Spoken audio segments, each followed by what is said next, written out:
Opemsuo 104.7 FM no Opemsuo TV o menhia kotokofiem aha aye bia krobia sante kotokohene yera na sito bia otenase na nsem a ekoso ewo asante mem yera hwe ka ho asem ediye etuye said na no dwada kotokohene tenase asanteman council ne aye Kumasi traditional council na ensem a wo ho a yera behwe na waka ama asumdwe aba eho nsem dedikan Awua Dumase enkonwasem na no bubusa se yeka Awua Dumase nanka ya santeman enanka yeka omasem wo ho nanso ne Kumasi traditional council ene Asia ni nyina nse yewura tenase ama Awua Dumase ensem beto nanim wa santeman anim asiesie abra na Awua Dumase hima ekoyi ohene oba betena akonya so ama afa bi koka ntam gu no so se onye dehye na watimi akoyi ohene ede amomo asem no beto yewura anim ama yede bo Awua Dumase hima ma no so de ebo so ama yewura yima nananom so monko no monko hwehwem yemfa matu nanim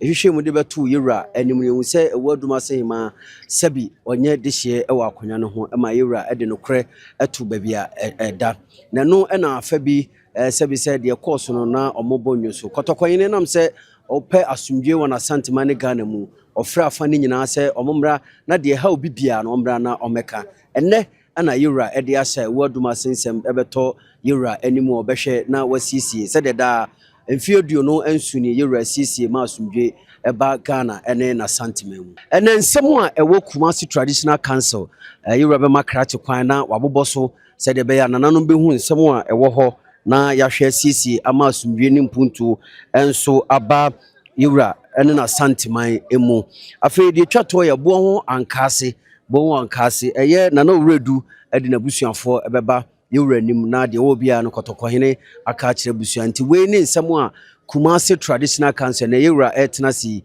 ebeba beto krobia sante kotokohene anim sede da Opemsuo radio Opemsuo TV ye no de bekoso manhia kotokofiem bia no de besum ye tiefo na odi achi ewo social media handles no say ye TikTok say ye Facebook say Instagram and also YouTube Opemsuo radio ni nyina ye ho de bekoso manhia kotokofiem bia no ye de besum Fredu Ajima duma nkomasem dwumadie anopa no nso kosi nondu Fridwada ekosi fiada ye de ni nyina esom